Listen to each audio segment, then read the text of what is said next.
কি সংস্কার হবে, কতটুকু সংস্কার করবে এবং কত দিনে করবে, এই ধরনের একটা নির্দিষ্ট সময়সীমা না থাকলে, টার্গেট না থাকলে, একটা অনির্দিষ্টকালের জন্য তো এটা বেঁধে দেওয়া যায় না।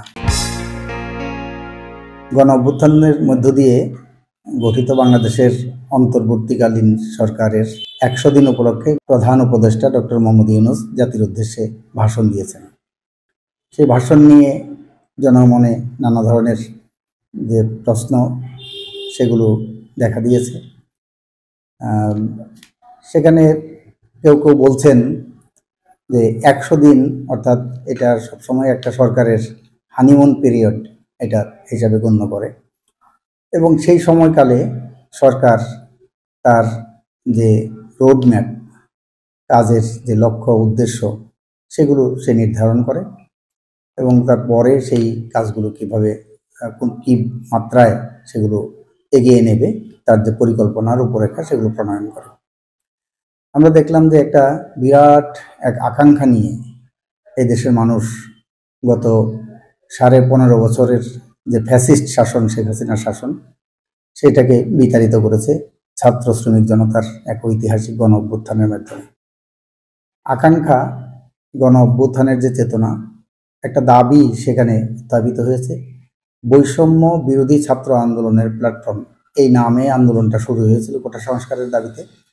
পরবর্তীকালে সেটা এক দফার আন্দোলনে পরিণত হয়, যে শেখ হাসিনার পদত্যাগ, এবং একই সাথে উচ্চারিত হতে থাকে যে শুধুমাত্র কোটার বৈষম্য নয়, সমাজের থেকে সকল প্রকার যে বৈষম্য, সেই বৈষম্যর বিলোপ সাধন করতে হবে এবং শেখ হাসিনার মতো ফ্যাসিবাদী কর্তৃত্ববাদী শাসনের যাতে পুনরুত্থান না ঘটে, সেই ফ্যাসিবাদের পুনরুত্থান রোধ কল্পে কার্যকর যে পদক্ষেপ, সেই পদক্ষেপ গ্রহণ করতে হবে। সেই লক্ষ্যে মানুষের মধ্য থেকে নানা ধরনের দাবি, এটা শুধুমাত্র এখন না, এটা 2018 সালেও যখন নিরাপদ সড়কের যে আন্দোলন হয়েছিল, তখন ছাত্ররা বলেছিল যে রাষ্ট্রের সংস্কার লাগবে, রাষ্ট্রকে মেরামত করতে হবে, বিভিন্ন জায়গায় তার ঘুণে ধরেছে, পচন ধরেছে, ক্ষত হয়েছে, সেগুলোর মেরামত করতে হবে। সেজন্যে এই অভ্যুত্থানের মধ্য দিয়ে রাষ্ট্রের বিভিন্ন যে অঙ্গ, সেগুলোর মধ্যে যে নানা ধরনের অসঙ্গতি, সেই অসঙ্গতি দূর করার লক্ষ্যে একটা সংস্কারের যে আকাঙ্ক্ষা, সেই আকাঙ্ক্ষাটাও মানুষের মধ্যে আছে। এটা নিয়ে এখন মানুষের মধ্যে কল্পনা যে এই অন্তর্বর্তীকালীন সরকার, এটা আগে থেকেই এটা কিন্তু নির্দিষ্ট ছিল না, এটাও একটা মানে এই অভ্যুত্থানের একটা যে লক্ষ্যহীন একটা অভ্যুত্থান ছিল, উদ্দেশ্যহীন বা পরিকল্পনাহীন। এই অভ্যুত্থান ঘটাবো, শেখ হাসিনার পদত্যাগ হবে, শেখ হাসিনার পদত্যাগের পরে কি হবে, কে সরকার গঠন করবে, কিভাবে গঠন করবে, সেই সরকারের মেয়াদ কতটুকু হবে, সেই সরকারের করণীয় কি হবে। আগে যেমন একটা 96 সালে সংবিধানে একটা অন্তর্ভুক্ত হয়েছিল তত্ত্বাবধায়ক সরকার, সেই তত্ত্বাবধায়ক সরকারের একটা কার্যপরিধি নির্ধারণ করা ছিল যে সে কি কি কাজ করবে, সে রুটিন কাজগুলো করবে এবং একটা সুষ্ঠু নির্বাচনের লক্ষ্যে সে কাজ করবে। অর্থাৎ তত্ত্বাবধায়ক সরকার দায়িত্ব নেওয়ার 3 মাসের মধ্যে, 90 দিনের মধ্যে সে একটা সুষ্ঠু, অবাধ, নিরপেক্ষ, অংশগ্রহণমূলক নির্বাচনের মাধ্যমে এটা নির্বাচিত জনপ্রতিনিধিদের কাছে ক্ষমতা হস্তান্তর করবে। এটা ছিল তত্ত্বাবধায়ক সরকারের বিধান। কিন্তু এখন তো সংবিধানে কোনো তত্ত্বাবধায়ক সরকারের বিধান নাই, সেহেতু এখানে একটা ইন্টেরিয়াম গভর্নমেন্ট, এটা একটা ভ্যাকুয়াম, যখন শূন্যতা যখন তৈরি হয়, সেই শূন্যতার সময়ে সংবিধানে লেখা না থাকলেও সংবিধানের ব্যাখ্যাকার হিসাবে সুপ্রিম কোর্টের আপিল বিভাগের রেফারেন্স নিয়ে রাষ্ট্রপতি এই ধরনের একটা উদ্যোগ নেয় অন্তর্বর্তীকালীন সরকার গঠন। কিন্তু সেই অন্তর্বর্তীকালীন সরকারের মেয়াদ কতদিন হবে, 3 মাস হবে না 6 মাস হবে, 3 বছর হবে না 6 বছর হবে, নাকি অনির্দিষ্টকাল হবে, সেই ধরনের মেয়াদ কোনো সুনির্দিষ্ট করা নেই। সেইটা একটা শুরুতেই একটা গলদ রয়ে গেছে যে কতদিন লাগবে। এখন যে সংস্কারের প্রস্তাব, ইতিমধ্যেই 10টা-11টা সংস্কার কমিশন সেখানে গঠিত হয়েছে। গত কিছুদিন আগে সেখানে গঠিত হয়েছিল 6টি সংস্কার কমিশন। আজকে প্রজ্ঞাপন জারি করেছে আরও 5টি সংস্কার কমিশন, আরও 3টি কমিটি, আর্থিক খাতে শ্বেতপত্র কমিটি, গুম কমিটি, আরেকটা কমিটি শিক্ষা পাঠ্যপুস্তক পর্যালোচনা কমিটি, এই ধরনের কমিটিগুলো করেছে। এখন সেই সংস্কার কর্মসূচি কার্যক্রম মেয়াদ বেঁধে দিয়েছে ডিসেম্বরের মধ্যে, 31শে ডিসেম্বরের মধ্যে সংস্কার কমিশনগুলো তাদের যে রিপোর্ট, সুপারিশ, সেগুলো সংস্কারের সুপারিশগুলো দেবে। কালকে প্রধান উপদেষ্টা ভাষণের মধ্যে আবার বললেন যে এটা ডিসেম্বর-জানুয়ারির মধ্যে দেবেন। 1 মাস ইতিমধ্যে আবার বর্ধিত করা হলো, অঘোষিতভাবেই 1 মাস বর্ধিত করা হলো। ডিসেম্বর জানুয়ারিতে।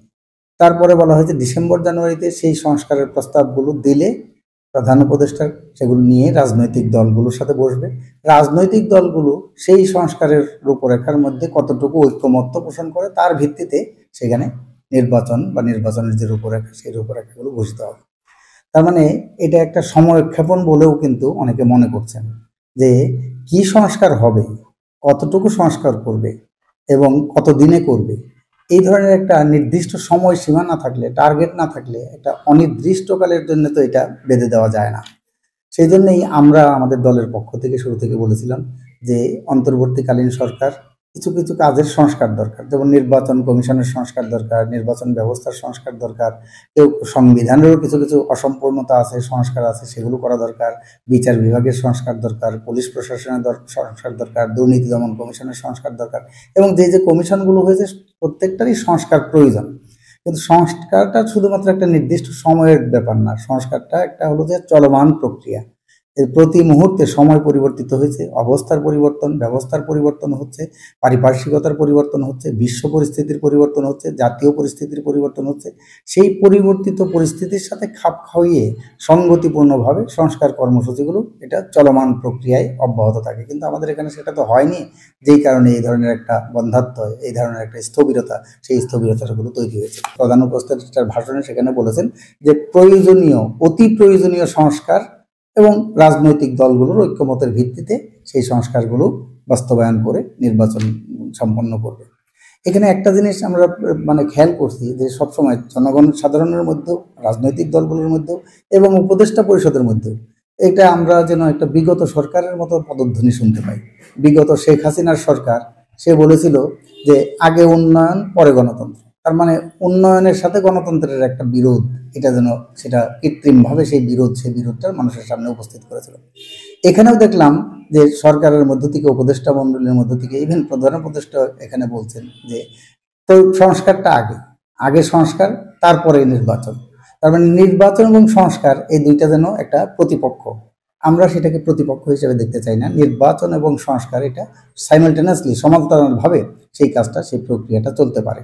আমরা সেই প্রক্রিয়াটা সমান্তরালভাবে চালানোর জন্য আমরা আহ্বান জানাই এবং আমরা মনে করি যে এই যে অভ্যুত্থানের মধ্য দিয়ে 1,500-2,000 মানুষের রক্তদান, প্রায় 20-30 হাজার মানুষের আহত হওয়ার ঘটনার মধ্য দিয়ে, নির্যাতন নিপীড়ন ভোগের মধ্য দিয়ে যে অভ্যুত্থানের মধ্য দিয়ে ফ্যাসিবাদী সরকারের পতন ঘটলো, উচ্ছেদ হলো, সেই আকাঙ্ক্ষা, যেই চেতনা নিয়ে সেই অভ্যুত্থানটা হলো, সেই চেতনা যাতে বিফলে না যায়, এটা যাতে ব্যর্থ না হয়, আমরা আশা করব অন্তর্বর্তীকালীন সরকার জনগণের যে আকাঙ্ক্ষা, জনগণের যে মনোভাব, জনগণের যে প্রত্যাশা এবং রাজনৈতিক দলগুলোর যে প্রত্যাশা, সেই প্রত্যাশা অনুযায়ী তারা কাজ করবেন এবং সেই অনুযায়ী খুব যে একটা সুষ্ঠু, অবাধ, গ্রহণযোগ্য, অংশগ্রহণমূলক নির্বাচন, অর্থাৎ জনগণের যে ভোটাধিকার, সেই ভোটাধিকার প্রয়োগের যে ক্ষমতা, সেটা প্রয়োগ করার জন্য যতটুকু প্রয়োজনীয় সংস্কার, সেই প্রয়োজনীয় সংস্কারের মধ্য দিয়েই নির্বাচনের একটা দিনক্ষণ, রোডম্যাপ সেটা ঘোষণা করা দরকার এবং সেই সংস্কারটা কতদিনে করবে সেটার একটা সুনির্দিষ্ট সময়সীমা বেঁধে দেওয়া দরকার। কারণ টার্গেট না থাকলে, এটা অনির্দিষ্ট থাকলে, তার মধ্যে নানা ধরনের সন্দেহ, অবিশ্বাস এগুলো দানা বাঁধতে থাকে। সেটা একটা আমাদের এই অন্তর্বর্তীকালীন সরকারের জন্য এবং আমাদের গণতন্ত্রের উত্তরণের জন্য সেটা কোনো সুখকর যে বার্তা, সেই বার্তা বয়ে আনবে না বলে আমরা মনে করি। কাজেই আমরা প্রত্যাশা করব অন্তর্বর্তীকালীন সরকার জনগণের প্রত্যাশা অনুযায়ী রাজনৈতিক দলগুলোকে আস্থায় নিয়ে তাদের সাথে আরও ঘনিষ্ঠভাবে, ধারাবাহিকভাবে আলোচনার মধ্য দিয়ে একটা ঐক্যমত্য সমঝোতা, সেই সমঝোতার মধ্য দিয়ে সেই দিকে অগ্রসর হবে বলে আমরা প্রত্যাশা করি। কারণ আমরা এও জানি সংস্কার কর্মসূচি কিন্তু আগেও হয়েছে। একটা নির্বাচিত রাজনৈতিক প্রতিনিধি, জনগণের ভোটে নির্বাচিত রাজনৈতিক প্রতিনিধি, তারা ছাড়া কিন্তু কেউ সংস্কার এই কর্মসূচি সেগুলো বাস্তবায়ন করতে পারে না, করা সম্ভব না। আমরা 1991 সালে দেখলাম তৎকালীন বিচারপতি শাহাবুদ্দিনের নেতৃত্বে যে তত্ত্বাবধায়ক সরকার ছিল, অধ্যাপক রেহমান সোবহানের নেতৃত্বে একটা টাস্ক ফোর্স গঠিত হয়েছিল। সেই টাস্ক ফোর্সও বেশ কিছু রিপোর্ট তারা দিয়েছিল, সংস্কারের রূপরেখা দিয়েছিল, অর্থনৈতিক রূপরেখা সহ। সেগুলো কিন্তু পরবর্তীকালে আর যারা ক্ষমতায় এসে তারা বাস্তবায়ন করে নাই, কারণ রাজনৈতিক দলগুলোকে আস্থায় নিয়ে তাদের ঐক্যমতের ভিত্তিতে, তাদের মতামতের ভিত্তিতে সেই সংস্কার, যে কোনো সংস্কারের সুপারিশ হোক না কেন, সেটা বাস্তবায়ন হয় না। আমরা দেখলাম 111-এর সময়ও সেই সময়ে কিন্তু অনেকগুলো আইন, অনেকগুলো বিধিমালা, অনেকগুলো সংস্কারের উপর ছিল, কিন্তু পরবর্তীকালে শেখ হাসিনা সরকার কিন্তু তার মধ্যে ৬-৭টা অনুমোদন করেছে পরবর্তী সংসদে, বাকিগুলো কিন্তু অনুমোদন করে নাই।